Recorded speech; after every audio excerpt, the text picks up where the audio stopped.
여러분 안녕하십니까. 국회가 오늘부터 나흘 일정으로 대정부 질문을 시작했습니다. 정부 인사들을 불러서 의원들이 국정에 대해 묻고 답을 듣는 자리이긴 합니다만 추석 연휴를 앞두고 여론전을 위한 무대가 되면서 첫날부터 치열한 공방이 이어지고 있는데요. 오늘 정치권 소식은 서정욱, 장현주 변호사와 함께 보겠습니다. 안녕하십니까? 네, 안녕하세요. 반갑습니다. 예상했던 대로 오늘 대정부 질문, 민주당은 현 정부의 국정 운영 전반에 대한 문제를 지적하고 있고요. 국민의힘은 민주당이 탄핵과 청문회 등으로 혼란을 만들었다고 반박하면서 정부를 지원하고 있습니다. 특히 오늘 국회에서는 의료개혁 문제를 논의하기 위한 협의체 관련 얘기들이 많이 나왔고요. 유의미한 움직임도 있었는데요.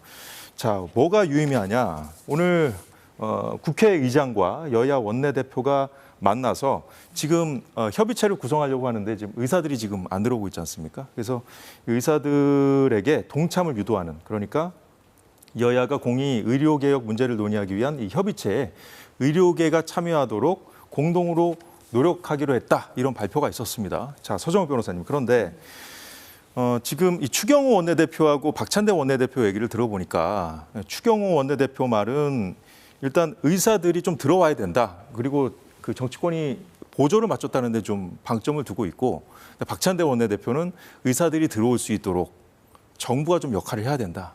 조금 다르거든요. 예. 뭐 정부도 이제 저는 뭐 많이 양보를 했다 봅니다. 지금 이게 어떻게 더 양보합니까? 의사 단체들은 이제 당장 내년에부터 이게 백지화해라는 거 아니에요. 예. 자, 근데 지금 벌써 원서 지금 접수가 이제 곧 시작이잖아요. 오늘부터 수시 모집 시작했다고 하더라고요. 그리고 이제 그 반수하는 분들 학생들도 많대요. 이번에 의대를 가려고. 예. 근데 지금 어떻게 백지화합니까? 백지화하면 이게 가처분이나 소송이 와서 불가능합니다. 저는 뭐 내년은 어쩔 수 없고요. 예. 그 다음에 그 이제 유예하고 한동훈 대표도 제시한 것처럼 이렇게 협상을 해야 되고, 개인적으로는 이제 그 어떤 경우도 의사들이 저는 환자에 따라서 안 된다. 예. 이게 분명하고요. 그 다음에 이 문제는 결국 국민이 결정해야 된다. 저는 두 가지 확고한 원칙을 가지고 있어요. 예. 일단 무조건 이게 복귀하세요. 의사들은 환자에 따르면 국민의 지지와 여론을 잃어요. 복귀한 다음에 그다음에 이제 의사단체와 정부가 협의를 할 때 네. 그때 그 국민 우리 옛날에 공론화위원회 이런 게 있었잖아요. 탈원전 할 때도 있었고 국민 대표를 이렇게 뽑아서 양쪽이 설득하고 학습해서 국민들이 의사결정해서 몇 명이 적절하다. 이렇게 국민이 결국 결정하도록 해야 된다. 저는 이런 게 바로 공론화위가 필요하고요. 국민이 제일 잘 알잖아요. 의사 수가 부족한지 더한지는 자기들은 밖으로 싸움이니까. 그래서 저는 일단 의사는 무조건 이게 복귀해라. 그다음에 그 공론화위원회든 뭔가 국민이 결정하는 시스템을 만들자. 그럼 내년은 이제 어쩔 수 없어요. 갈 수밖에 없다 봅니다. 야당도 협의체에 들어오기로 했으니까 이제 의사단체에서 들어와서 충분히 얘기를 할 수 있다. 이게 이제 여당의 논리거든요. 근데 이제 의사단체들은 지금 들어오는 것을 좀 주저하고 있는 상황. 그렇죠. 뭐 서 변호사님 말씀처럼 의료계가 바로 뭐 테이블에 나와 앉는다면 얼마나 좋겠습니까? 그러나 지금 의료계의 입장은 조금 신중해 보입니다. 그러니까 내년도 2025년도에 의대 정원 그 부분까지도 유예가 돼야만 나올 수 있다라는 입장도 지금 나오고 있는 상황이기 때문에 과연 정부에서 어떻게 명분을 줘서 의료계를 협상 테이블로 끌어낼 수 있을지 이런 부분도 저는 주목이 된다고 생각이 들거든요. 그렇기 때문에 물론 뭐 의료계에서는 어떤 강경한 주장까지 나오냐면 물론 지금 수시나 입시 절차가 시작이 된다라고는 하지만 지난 코로나 때도 한 2주 정도 입시 일정이 밀린 적이 있었으니까 지금도 이 입시 일정은 연기할 수 있는 것 아니냐라는 강경한 발언까지 지금 나오고 있는 상황입니다. 가능할까요? 그렇죠. 그렇기 때문에 정부에서는 지금 당장 뭐 테이블에도 나오고 있지 않는 의료계를 향해서 모든 것을 안 되고 뭐 2026년부터는 생각해 볼 수 있지만 2025년은 절대 안 된다라고 지금 이야기를 하면 의료계 입장에서는 테이블로 나올 명분이 좀 사라진다 생각이 들어요. 적어도 저는 의료계가 테이블에 나와 앉을 수 있는 명분을 줘야 되는데 그것이 뭐 내년도 의대 정원 어떤 유예는 좀 어렵다 하더라도 적어도 대통령이나 또는 이제 실무자들에 대한 책임을 좀 물으시면 의료계에서는 좀 명분이 생길 거라고 생각이 드는데 그렇기 때문에 뭐 보건복지부 장차관에 대한 경질 문제라든지 아니면 대통령께서 애들러 유감 표현이라도 좀 해주신다라고 한다면 의료계에서도 이것을 명분으로 해서 테이블에 나오지 않겠느냐 이런 생각은 좀 듭니다. 예, 오늘 아침에 여야 지도부에서도 여야정 협의체 관련 발언이 나왔는데 그 듣고 이어가도록 하겠습니다. 서로 대화의 전제 조건을 걸거나 의제를 제안해서 참여가 막혀서도 안 된다고 생각합니다. 이 협의체의 의제는 단 하나입니다. 국민의 건강입니다. 무엇보다 의료계의 대승적 참여를 부탁드립니다. 건설적인 논의가 진행될 수 있도록 정부가 전공의에 대한 소환 등 사법적 대응을 신중하게 해달라는 부탁 말씀도 드립니다. 의료개혁 정책 실패로 국민 생명을 위태롭게 하는 상황을 초래해 놓고도 정부가 계속 무리수만 두고 있습니다. 정부는 그런데도 한동훈 대표가 말한 여야 의정협의체로 책임을 떠넘기기만 했을 뿐 지금 현재 어떻게 하겠다는 입장이 없습니다. 더 이상 치킨 게임으로 국민 생명을 위태롭게 하는 그런 일은 용납되지 않을 것입니다. 네, 한동훈 대표는 정부를 향해서도 주문한 내용이 있었고요. 이재명 대표 발언은 앞서 우리가 얘기 나눴던 대로 정부의 역할론을 좀 강조한 측면이 있어 보입니다. 자, 서정호 변호사님, 그 의료계가 들어오기에는 좀 아직 명분이 부족하다고 앞서 이제 장현주 변호사님 말씀하셨는데 어떻게 들으셨습니까, 그 의견? 뭐 지금 이제 뭐 대통령이 유감 표하거나 장차관 바꾼다고 들어오겠습니까? 백지화 외에는 안 들어온다니까요. 저는 이재명 대표도 이게 비판만 자꾸 이렇게 반사익을 누리겠다 이렇게 접근하면 안 됩니다. 본인들도 이게 민주당 정부 때도 숫자 늘리려 하다가 이게 접었잖아요. 그럼 그때는 어떻게 늘리려고 했는지 그게 준비되는 게 있으면 좀 대안을 좀 구체적으로 제시해 보세요. 구체적으로 계속 이게 정부만 비판한다고 들어옵니까? 그럼 이게 그냥 아예 백지화하라고 하든지 아니 법으로 정해버리든지 뭐 숫자를 법으로 정할 수 있잖아요. 법 위에 우리 다 있잖아요. 정원 정하는 게 법률이 제일 우선 아닙니까? 시행령보다.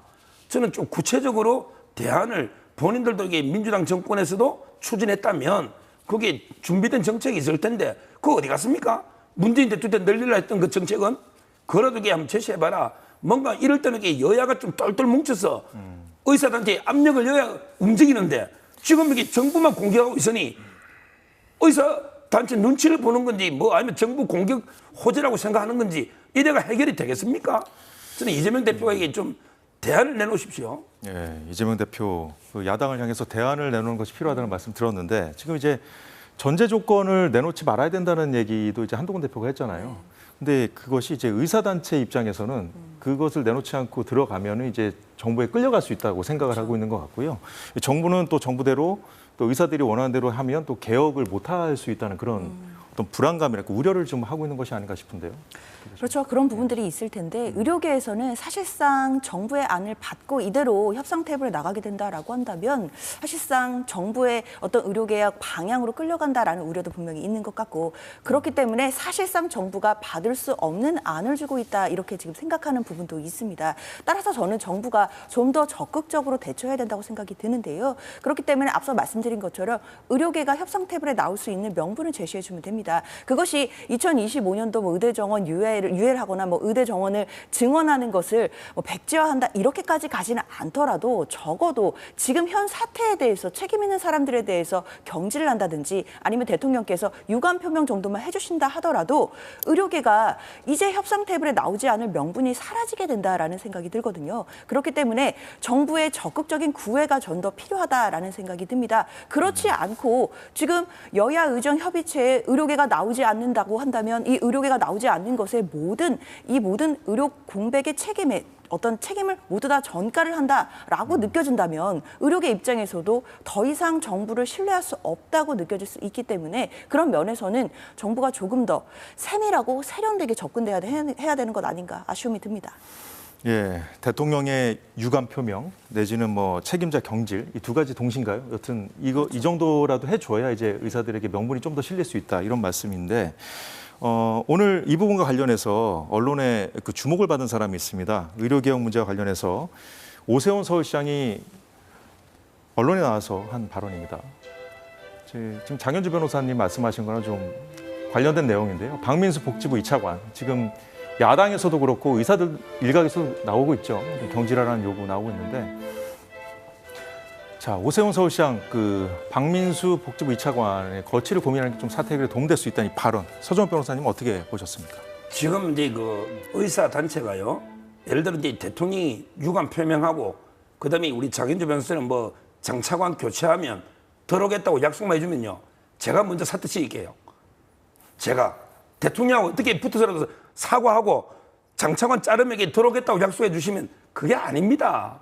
하나 들어주면 또 요구를 이거는 한다는 이게 말씀이세요? 결국 밥그릇 싸움이잖아요. 결국 이게 의사가 늘어나면 이게 우리 사회적 지위나 수입이 준다 이거잖아요. 그 사과가 무슨 의미가 있겠어요? 대통령이 사과한들 장차관 하나가 이게 뭐가 중요합니까? 본질이 중요하잖아요. 저는 그런 거룩이 해결이 안 된다 봐요. 해결은요 강한 압박과 원칙이 있는 게 필요합니다. 그러기 위해서 여야가 정치권이 뭉치되는 거예요. 민주당도 의사 늘려 했고 국민의힘도 늘려 하니 우리가 똘똘 뭉친 정치권이 이번에는 양보 없다. 이게 의사가 아니고요. 변호사 수 늘리는 거하고 회계사 수 늘리는 거 이거하고 똑같이 보면 돼요. 우리 변호사 숫자를요 1000명에서 갑자기 2000명 늘려버렸잖아요. 로스쿨 할 때. 근데 변호사가 파업한다고 하면요 국민들이 눈도 깜짝합니까? 야, 변호사 너 밖으로 싸움하는데 눈도 깜짝 안 하잖아요. 이 의사들은 국민의 생명을 담보로 잡고 있기 때문에 이런 짓을 하는 겁니다. 맞잖아요. 국민의 생명이 위험하지 않으면 누가 이게 의사편 들겠습니까? 이래서 이기면 뭐합니까? 의사들은 이게 국민 아닙니까? 이래서는 안 된단 말이에요. 최소한의 양보. 저도 2000명 고집하지는 않아요. 그러면 이게 우리 500명 합시다.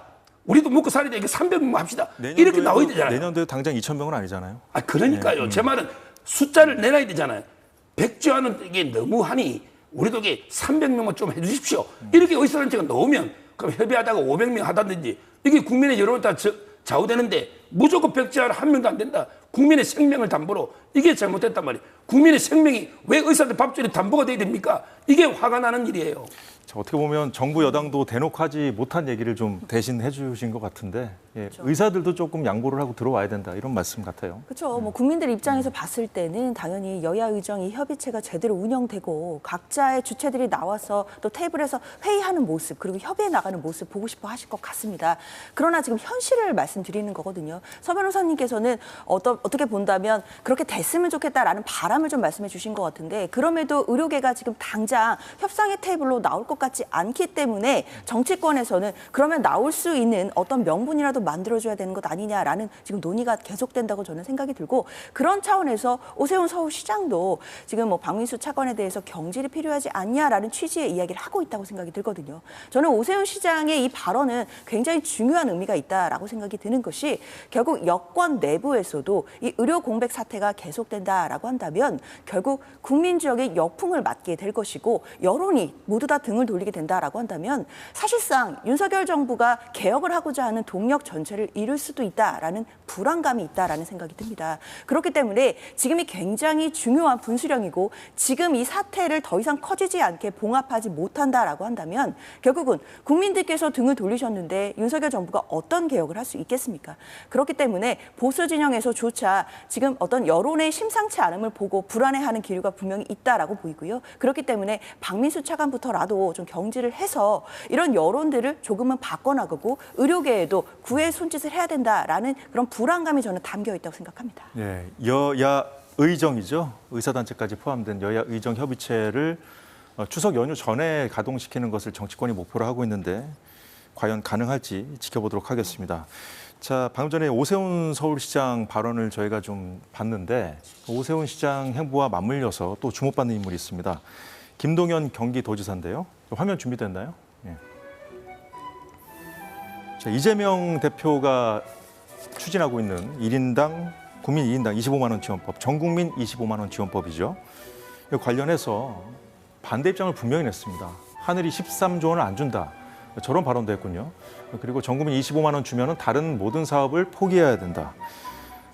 그러니까 이제 정부 여당이 그동안 주장해 왔던 그 입장이었죠, 서 변호사님. 그 어려운 국민들에게 좀 이렇게 세부적으로 좀 봐서 차등 지원을 해야 된다. 이런 비슷한 얘기도 했더라고요. 그러니까 이제 도정을 좀 책임지고 있는 입장, 뭐 이런 그 경험을 통해서 한 얘기로만 봐야 될지. 하지만 이제 정치인의 메시지는 무게가 좀 있지 않습니까?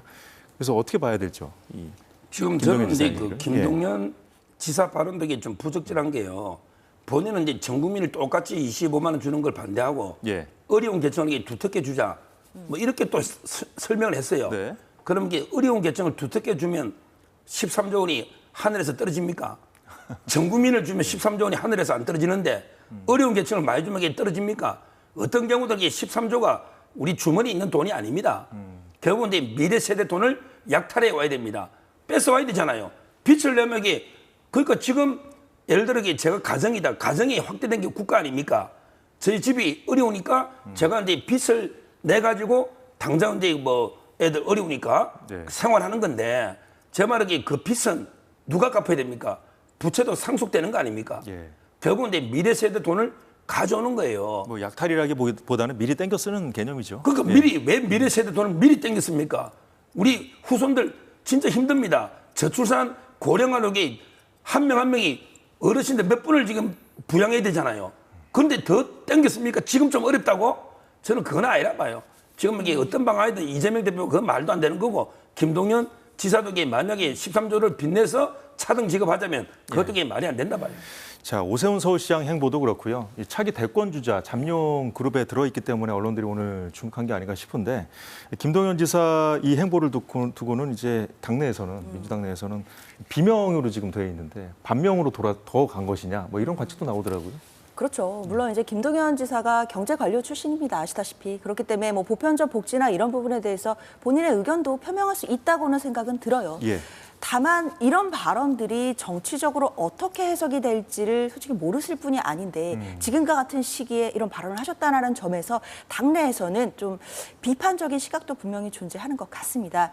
왜냐하면 사실 지금 그러니까 보편적으로 25만 원을 다 지급해 주는 것에 대해서 좀 비판적으로 반대하는 의견을 내신 건데 아시다시피 이재명 대표도 지난 한동훈 대표와의 당대표 회담에서 관련해서 선별적인 지원이나 차등적인 지원도 가능하다라고 지금 통 크게 열린 안을 제시하기도 했었거든요.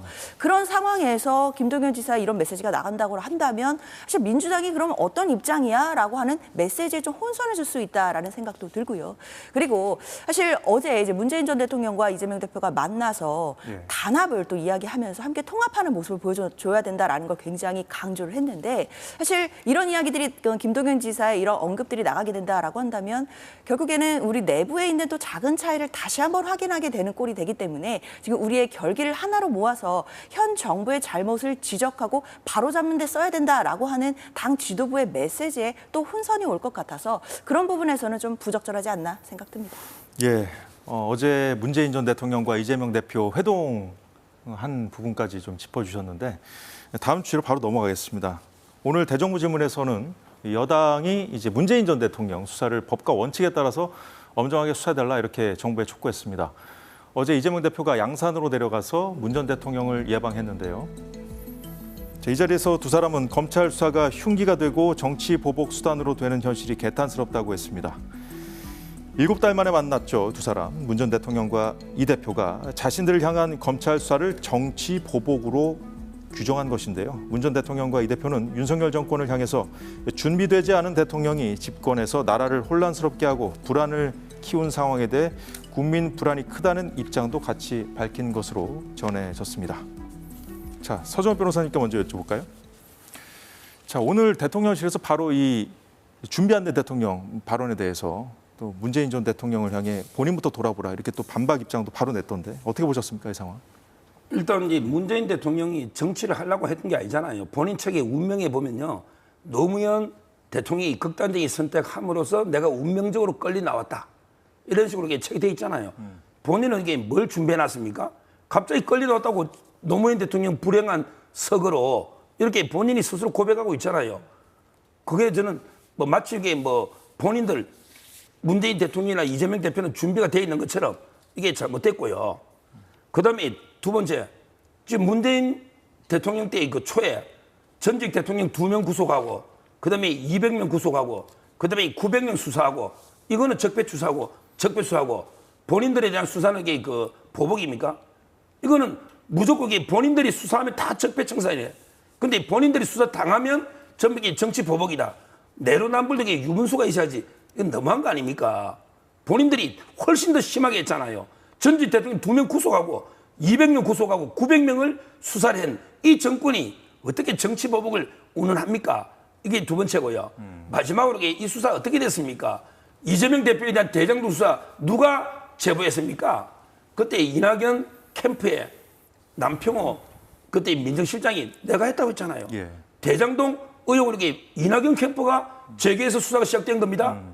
그렇잖아요. 그렇죠. 그다음에 이 타이스타젠 이것도요. 이미 2019년에 고발이 됐던 거예요. 그 의혹이 제기된 지 꽤 됐죠. 오래됐죠. 고발 연객이 몇 년 됐던 거예요. 2020년에도 고발이 있었고요. 이걸 캐비넷에 여놨다가 작년부터 이게 수사 시작된 거 아닙니까? 새로 최근에 뭐 윤석열 대통령이 지지율 떨어지니까 새로 하려고 이게 뭐 새로운 걸 꺼내가지고 수사한 이게 아니잖아요. 이미 몇 년 됐던 거잖아요. 그럼 이게 덮어야 됩니까? 지금 이게 수사를 덮어버려야 됩니까? 아니면 대통령이 덮으라고 지시는 할 수 있습니까? 이원석 총장한테 문재인 대통령 수사 중재 이렇게 할 수가 있습니까? 불가능하잖아요. 여기 윤 대통령이 왜 끌어들입니까? 검찰이 하는 일을. 저는 정치 보복하면서 대통령을 공개하는 거는 아주 잘못됐다 봅니다. 자, 장 변호사님 말씀 들어볼까요? 글쎄요, 뭐 서 변호사님의 그 의견이 약간 국민의힘의 논조와 좀 비슷한 것 같습니다. 물론 국민의힘에서는 뭐 관련해서 그런 뭐 비판할 수 있다라고 생각은 드는데요. 저는 동의하기는 좀 어려운 부분들이 사실 문재인 전 대통령에 대해서도 그리고 이재명 대표에 대해서도 지금 전방위적인 수사가 이루어지고 또 이재명 대표에 대해서는 또 대부분이 기소가 되어 있는 상황입니다.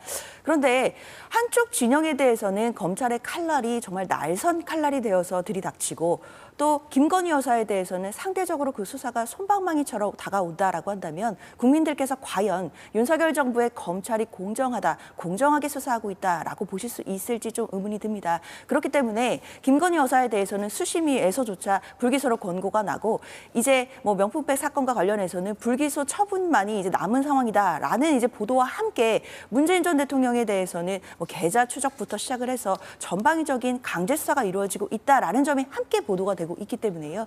굉장히 국민들께서 대치점으로 또는 대척점 있는 상황으로 보실 것 같다라는 생각이 듭니다. 또 한 가지는 사실 문재인 전 대통령에 대한 이런 전방위적인 수사가 지금 계속해서 이루어지고 있는 상황들이 역설적으로는 이재명 대표와 문재인 전 대통령, 그러니까 친명계와 친문계가 하나로 또 통합하고 단합할 수 있는 또 계기가 되고 있다라는 점에서는 정말 역설적인 측면도 있다라는 생각도 듭니다. 예, 일단 짚어주신 것 중에 이제 반론을 시작하시면서 국민의힘 입장 말씀하셨는데 국민의힘도 입장을 밝혔거든요. 그거 듣고 이어가도록 하겠습니다. 이재명 대표와 문재인 대통령을 둘러싼 여러 의혹에 대해 수사와 재판으로 진실이 밝혀지더라도 그 결과를 인정하지 않고 불복하기 위한 사법 리스크 방탄동맹 빌드업은 아닌지 심히 우려스럽습니다. 누차 말씀드리지만 문재인 대통령 일가는 본인들에 대한 수사와 재판에 성실히 임하시면 됩니다. 과거 문 대통령께서 하신 말씀 그대로 그냥 법대로 하시면 됩니다. 예, 그 여당 입장에 대한 반박을 해주셨으니까 제가 바로 또 여쭤보겠습니다. 일단 여당에서는 이제 조만간 이제 이재명 대표도 10월달에 나온다는 거 아니에요? 1심 선고가. 그렇죠. 그리고 이제 문 전 대통령도 지금 수사가 굉장히 좀 구체화돼서 뭐 소환을 언제 하느냐 뭐 이런 얘기까지 나오고 있는데, 아무튼 그 부분, 그 결과가 나오는 것에 대비해서 이것을 좀 불복하기 위한 거다 이런 주장까지 지금 여당에서 펴고 있는 것이고, 두 번째로는 그냥 법대로 하면 된다. 뭐 이런 주장이에요. 네. 이런 입장이거든요. 사실 뭐 이런 부분들, 그러니까 사법 리스크를 방탄하기 위한 것이다라든지 또는 앞으로 나올 결과를 불복하기 위해 빌드업을 하는 것이다라는 공격은 저는 너무 나간 이야기가 아닌가라는 생각이 듭니다. 사실 이재명 대표와 문재인 전 대통령이 함께 만나서 검찰의 이런 정치 보복성 수사에 대해서 뭔가 거세게 비판하는 것, 이것만으로 어떻게 방탄이 될 수 있으면 이것만으로 수사의 칼날을 어떻게 막을 수가 있겠습니까? 게다가 이재명 대표에 대한 1심 선고는 뭐 10월 또는 11월로 예정이 되어 있는데요. 사실 그 재판 결과가 나오게 된다라고 한다면 이재명 대표가 지금 어떤 이야기를 하더라도 판결이 나오게 되는 것이지, 그것에 대해서 뭘 어떻게 불복하고 뭐 이것을 위한 빌드업을 하고 있다라는 말은 저는 옳지는 않은 것 같습니다. 다만 법적인 불복 절차는 남아 있겠죠. 만약에 결과가 이재명 대표가 생각하는 방향과 다르다라고 한다면 법에 정해진 대로 뭐 항소 절차라든지 이렇게 불복 절차를 걸칠 수 있겠지만, 국민의힘에서 이야기하는 불복은 또 다른 의미의 불복으로 저는 느껴지기 때문에 사실 그런 건 정치 공세에 불과하다라는 좀 생각이 듭니다. 게다가 또 법대로 하면 된다라고 말씀을 주셨는데요. 당연히 법치주의고 법대로 하는 거 맞다고 생각이 들고 문재인 전 대통령이라 할지라도 국민적인 혐의가 있다라고 한다면 법대로 수사해야 된다고 생각은 듭니다. 그런데 중요한 것은 이 법대로 수사를 하는 주체가 검찰이고 기소를 결정하는 것도 모두 검찰이라는 겁니다. 결국 누구를 수사할지도 검찰이 결정하고 수사를 어느 정도 강도로 할지 그러니까 강제 수사까지 나아갈지를 결정하는 것도 검찰입니다. 그 이후에 기소를 할지 여부도 결정하는 것이 검찰인데 과연 애초에 본질적으로 검찰이 공정하게 수사를 하느냐에 대해서 의문이 있기 때문에 김건희 여사에 대해서는 강제 수사조차도 나아가지 않는 반면 문재인 전 대통령에 대해서는 이렇게 전방위적으로 압수수색을 하는 것 과연 국민들이 공정하다 생각하실지는 저는 좀 개인적으로 의문이 있습니다. 예, 서 변호사님 반론 들어보겠습니다. 지금 이제 저는 한 번도 이재명 대표가 재판의 결과에 대해서 어떤 경우든 깨끗하게 승복하였습니다. 이런 데 발언한 게 없어요. 지금은 이제 뭐 재판을 받고 있지만 나중에 만에 하나 100만 원 이상이나 또는 이제 위정교사의 집행유예 예상이 나와서 확정이 됐다. 이럴 때 피선거권이 제한되잖아요. 배지도 달아나지 피선거권이. 그러면 이게 강력 지지층도 있잖아요. 뭐 소위 개딸이라는 이분들이 막 재판에 불복하면서 오히려 이제 대통령 탄핵을 해야 되고 재판에 승복할 수 없다고 시위나 이걸 할 수도 있잖아요. 그러면 이게 엄청난 혼란이 올 수가 있고요. 또 지금처럼 이게 재판이 오래 지연되면서 질질 끌잖아요. 이래가 만약에 재판이 안 끝났는데 대선이 3년 뒤에 다가오면요. 이게 어떻게 됩니까? 대통령 되면 재판이 중단되는지 대통령도 이게 재판하러 나가야 되는지 도중에 엄청난 대혼란이 올 수가 있는데 이걸 해결하기 위한 노력을 전혀 안 하고 있다 이 말이죠. 이게 저는 상당히 걱정이 되는 요소입니다. 따라서 저는 이재명 대표가 좀 신속한 재판을 위해서 협조를 하면 돼요. 검찰에서 뭐랬냐?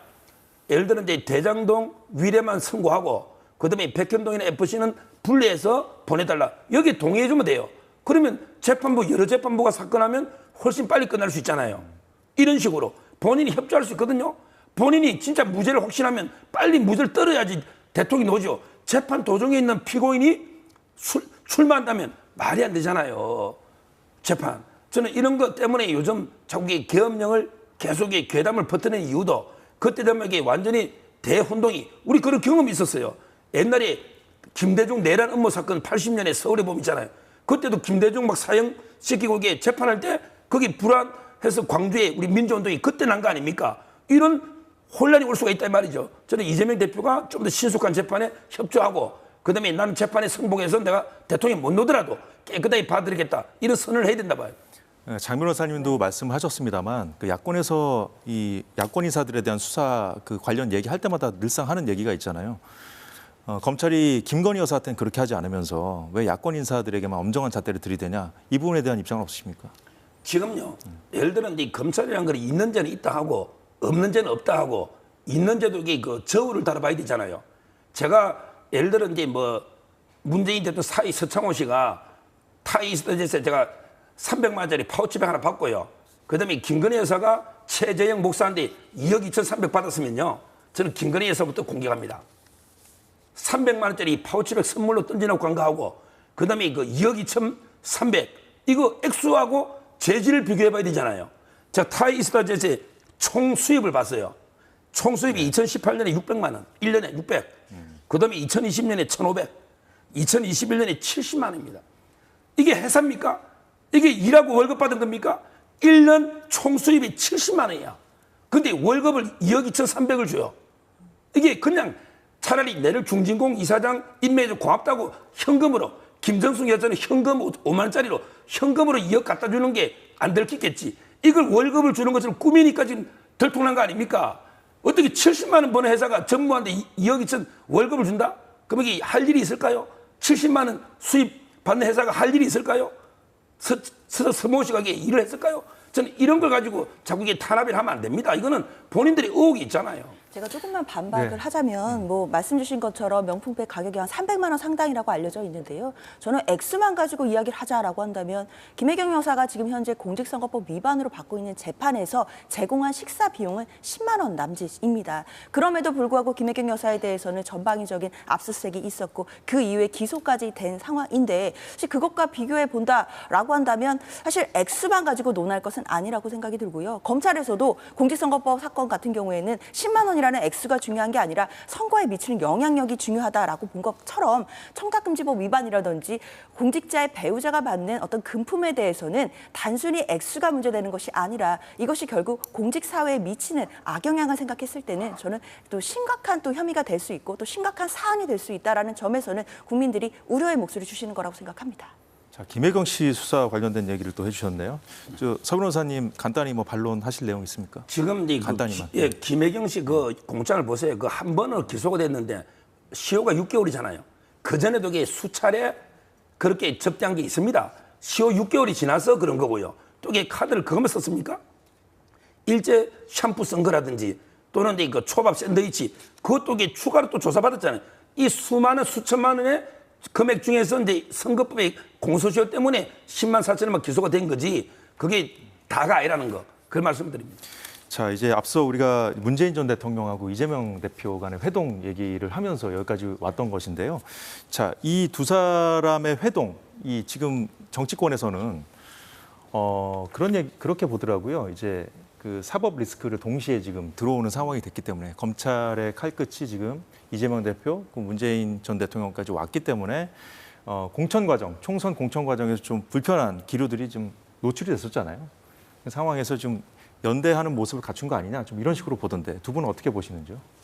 사실 앞서도 말씀드렸지만 사실 역설적으로 문재인 전 대통령에 대한 이런 수사의 압박이 심해지면 심해질수록 이재명 대표와 문재인 전 대통령의 또 화합하는 모습을 더 볼 수 있을 것 같고요. 특히 이제 이른바 뭐 친명계와 비명계가 그동안 뭐 공천 과정에서 갈등을 빚었다든지 여러 가지 이야기들에 대해서도 사실은 이런 모든 것을 뒤로 묻고 함께 갈 수 있는 단합을 할 수 있는 큰 계기가 되고 있는 것도 사실인 것 같습니다. 그렇기 때문에 사실상 앞으로도 뭐 친명 비명 할 것 없이 민주당은 결국에는 똘똘 뭉쳐서 단합을 해서 결국 지금 힘들어진 민생이라든지 뭐 의료 갈등이라든지 뭐 이런 부분들을 해결할 수 있는 또 유능한 야당의 모습을 보여줘야겠다라는 부분들에 대해서 공감대가 있는 상황이고요. 특히나 관련해서는 또 지도부를 중심으로 해서 또 정치적인 효능감을 국민들께 보여드려야 된다라는 사명으로 지금도 국회에서는 좀 빠르게 신속하게 법안들을 처리하자라는 기조들도 나오고 있는 상황입니다. 예, 이재명 대표가 문재인 전 대통령을 만나기 전에 권양숙 여사도 예방을 했잖아요. 그 자리에서 권 여사가 한 발언이 좀 언론이 주목하던데 이재명 대표가 식성도 그렇고 노무현 전 대통령과 참 많이 닮았다 이런 얘기를 했다고 해요. 네. 과거에 사실 이재명 대표는 그 친문 또 친노 진영에서 그 적자 그 대접을 좀 안 해준 측면도 있었잖아요. 그래서 어쨌든 이 상황 지금의 상황을 고려로 해서 어쨌든 문재인 전 대통령 진영에서도 지금 손을 내밀 대상이 친명계 이재명 대표밖에 없는 상황에서 이제 이번에 어떤 메시지가 나올지 좀 궁금했었는데 지금 이건 어떻게 당내 주류로서 완벽하게 이제 이재명 대표를 인정했다 이런 흐름으로 봐야 되는 겁니까? 지금 상황은? 글쎄요, 뭐 그렇게까지 해석할 수 있을지는 잘 모르겠습니다. 아무래도 권양숙 여사도 지금 일련의 사태에 대해서 걱정을 또 토로하시는 중에 나오는 메시지였기 때문에 예. 얼마나 또 정치적인 고려가 있는 메시지였는지에 대해서는 해석하기 나름인 것 같아요. 다만 이재명 대표가 지금 연임에 성공하면서 85%를 넘는 득표를 받았거든요. 그렇기 때문에 당내에서는 그 리더십이 굉장히 공고해진 것도 사실이고요. 게다가 지금 문재인 전 대통령이나 또 권양숙 여사와 함께하는 이런 모습을 보여줌으로써 결국 다음 리더로서의 또 민주당에서는 또 이재명 대표 말고는 좀 어떻게 본다면 대체할 수 있는 사람이 없다라는 점을 다시 확인해주는 장면이었던 건 분명한 것 같고요. 예. 그렇기 때문에 앞으로 뭐 당분간은 이재명 대표의 뭐 이른바 일극 체제라고도 할 수 있고 또는 강한 리더십 체제라고 할 수도 있을 텐데 그런 부분들은 계속되지 않을까 생각됩니다. 자, 앞서 국민의힘 원내대변인이 발표한 그 논평 화면 준비돼 있나요? 좀 띄우면서 보면서 이어가도록 하겠습니다. 자, 국민의힘에서는 이제 두 사람의 만남이 뭐 꼼수 회동이다, 뭐 방탄동맹이다 여러 가지 지금 뭐 비평을 쏟아냈는데 5월 동주라는 표현까지 나왔어요. 그래서 이제 일단 이 동맹이 말 그대로 국민의힘에서는 방탄을 위한 일시적인 그 동맹이다. 그래서 좀 화학적 결합까지는 하기 어려울 거다 이런 시각이 있더군요. 정치권에서. 서 변호사님 어떻게 보십니까? 제가 이제 그 제명인의 마을이나 개딸들 쪽에 스크린에 보면요, 문재인 대통령에 대한 공격이 엄청납니다. 오나라 월나라가 이게 원수나라잖아요. 근데 그보다 더 심해요. 왜냐하면 이게 이재명 대표 지지자들은요, 문재인 대통령에 대해서 옛날에 공직선거법 2019년에 기소했죠. 이것도 이게 문재인 대통령이 안 막아서 기소했다고 생각하고, 그다음에 대장동도 이낙연 캠프에서 했고요. 그다음에 북한 갈 때 2018년에 왜 내만 빼고 가? 박원순, 최문순은 데리고 가는데 왜 빼고 가? 그것 때문에 쌍방울 대부송금 사건 터진 거 아닙니까? 그리고 이제 아까처럼 여러 가지로 지금 이게 서로 간에요. 적대적인 적개감이 대단합니다. 근데 오나라 월나라가 일시 잠깐 같은 배를 타니까 협조하는데요. 계속 배만 탈까요? 배라는 거는 게 잠시 타는 겁니다. 강을 건너가면요, 배에서 내리면 또 원수입니다. 지금 이게 방탄 때문에 잠깐 일시적으로 같은 배를 타고 있는데, 저는 뭐 배에서 육지에서 내리자마자 다시 이게 원수 관계로 돌아가기 때문에 결국 둘 사이는 화학적 결합은 불가능하죠. 예, 두 분의 그 평가가 너무 달라서 좀 장 변호사님 짧게만 좀 네. 여쭤볼게요. 지금 그 문재인 전 대통령 그 집 앞에 뭐 집회한다는 집회 신고한 그 지지자들이 있잖아요. 그거 네. 아직 철회 안 했나요? 뭐 그것까지는 좀 확인해 봐야겠는데 뭐 적어도 이재명 대표를 비롯한 지도부에서는 계속 같은 메시지가 나가고 어제 있습니다. 그 자리에서 뭐 이재명 대통령을 연호했다던데 지지자들이. 그렇죠. 예, 뭐 그런 부분들도 있었고, 그리고 내부에서 작은 차이를 가지고 갈등하는 모습을 절대 있어서는 안 된다라는 메시지가 계속 일관되게 나오고 있기 때문에 저는 앞으로도 똘똘 뭉치는 단합하는 모습을 보여줄 수 있을 거라고 생각이 들고, 저는 오히려 5월 동주의 형극은 국민의힘의 한동훈 대표와 윤석열 대통령일 수도 있겠다라는 생각 들거든요. 어제 문재인 전 대통령과 이재명 대표는 만났지만 어제 윤석열 대통령이 뭐 국민의힘의 일부 인사들을 초청해서 만찬하셨다 했는데 그 자리에는 한동훈 대표가 없었다라는 점이 많은 걸 시사하는 것 같습니다. 예, 그 어제 그 만찬은 뭐 번개 형식의 만찬이라고 알려져 있는데 굉장히 좀 중요한 시점이거든요. 여야 의정 협의체 구성 앞두고 그 자리에 이제 한동훈 대표가 안 나간 것은 좀 의외라는 반응도 있던데요. 어떻게 보십니까? 근데 어제는 이제 지도부하고 만찬이 아니고 지도부하고 만찬인데 그 한동훈 대표 뺀 게 아니고요. 일부 최고위원들이 또 들어갔기 때문에. 근데 뭐 추경호 원내대표는 그럼 지도부를 다 불러야죠. 한동훈 대 빼고. 그게 아니고 어제 주말입니다. 대통령도 주말에는 쉬는 시간이에요. 그렇잖아요. 근데 주말에 좀 이게 그 뜻이 잘 통하는 사람들 몇 명 불러서 허심탄회하게 민생도 듣고 뭐 이럴 수 있잖아요. 이렇게 가벼운 자리지. 어제 뭐 지도부를 하는데 한동훈 대표만 딱 빼버린 이런 게 의도적인 모임은 아니었다. 저는 이렇게 알고 있습니다. 알겠습니다. 여기까지 정치권 소식 보겠습니다. 지금까지 서정욱, 장현주 변호사였습니다. 고맙습니다. 감사합니다.